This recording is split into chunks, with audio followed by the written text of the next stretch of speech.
For sure, you've been on their radar. Absolutely, you've got a file. You've got a dossier somewhere. Why would I be on the radar? Because so, you're who's interesting? it's not necessarily that you are interesting to someone as a foreign asset or an intelligence collection source, but your network is extremely interesting. If networks are important too. Correct. If someone was able to clone your phone, every time you cross a border, you go through some sort of security. If you've ever been pulled into secondary and separated from your bag, that's exactly when and how people clone computers. They clone phones. They make whatever photocopies of your old school planner, whatever it might be. But for sure, you are an intelligence target. It just may be that you're not suitable to be a person who reports foreign intelligence. We've got to understand that all people are potential sources of valuable information to the national security infrastructure of our host country and any country that we visit. Someone like you, with your public footprint, with your notoriety, with your educational background, with your national identifications, becomes a viable and valuable target of information. Yeah, that's so. To speak to that, I take security pretty seriously, but not to the degree that it runs my life, which I'm very careful about. That's good. I'm glad to hear that. So, I mean, the moment you start to think about germs, right? Like you start to freak out and you become sort of paralyzed by the stress of it. So you have to balance those two things. If you think about all the things that can hurt you in this world and all the risk you can take, it can overwhelm your life. That said, the cyber world is a weird world because it doesn't have the same.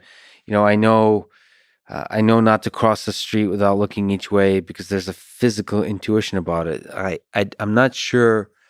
I'm a computer science guy, so I have some intuition, but it's the cyber world. It's really hard to build up an intuition what is safe and not. I've seen a lot of people, just logging out of your devices all the time, like regularly. Just like that physical access step is a lot of people don't take. I can just like walk into the offices of a lot of CEOs, and it's like everything's wide open for physical access of those systems, which is kind of incredible for somebody. That sounds really shady, but it's not. I've written keyloggers, like things that record everything you type and the mouse you moved, and like I did that for during my PhD. I was recording everything you do on your device and everything you do on your computer like people sign up to the study, they willingly do this to understand behavior. I was trying to use machine learning to identify who you are based on different biometric and behavioral things. Which allows me to study human behavior and to see which is uniquely identifiable. And the goal there was to remove the need for a password. But how easy it is to write a thing that logs everything you type, I was like, wait a minute.